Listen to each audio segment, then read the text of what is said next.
There's a very important question that I would like to ask you here. Many people are interested in knowing why Islam was spread by the sword, as some people claim. What's your argument about that? As far as the question that why was Islam spread by the sword, this is a misconception. Islam is a religion of peace, coming from the root word salam, which means peace. So no one can say that peace was spread by the sword. The best reply is given by Deleuze O'Leary, a very famous historian, who writes in the book Islam at the Crossroad on page number 8, and he says that history makes it clear that the legend of fanatical Muslims sweeping across the world, forcing Islam at the point of the sword over conquered races, is the most absurd myth that historians have ever repeated. That means this is a myth that has been repeated by the historians. And if we read history, there we come to know that the Muslims ruled Spain for about 800 years. We did not do our job. We didn't convey the message.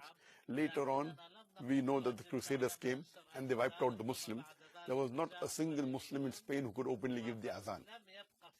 We Muslims, we ruled the Arab lands for the last 1400 years.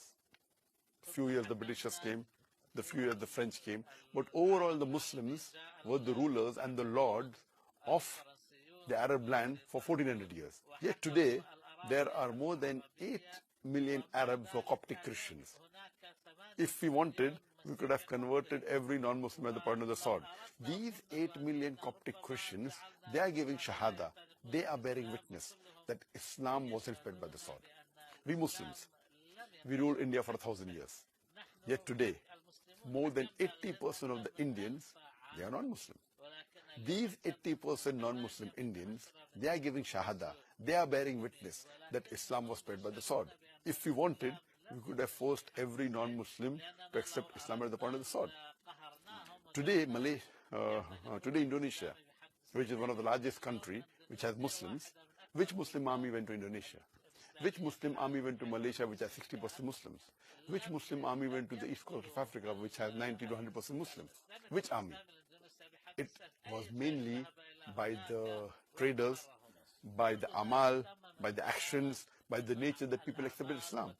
And Thomas Carlyle, he writes in his book, Heroes and Hero Worship, that every new idea originates in the mind of one.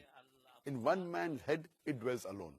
It will do little good that he picks up a sword and propagates it. You have to first get your sword. He's talking about the sword of the intellect, the sword of love, the sword of peace, which is conquering the hearts. Today, Alhamdulillah, Islam is the fastest growing religion in USA. It is the fastest growing religion in Europe. It is the fastest growing religion in the world. If Islam is a religion which is spread by the sword, I want to know that who is using the sword today in America, in Europe. There was a survey done which came in the Plain Truth magazine and the Reader Digest Almanac Year Book 1984. There was a survey in the increase in the major world religion in 50 years, from 1934 to 1984. And number one major increase was Islam, 235%. Christianity, only 47%. I want to ask the question, which war took place between 1934 and 1984, which converted millions of Muslims? So, but natural, Islam is a peaceful religion. It's a religion of mercy, and it is the fastest growing religion today because Islam has the solution for the problems of humanity.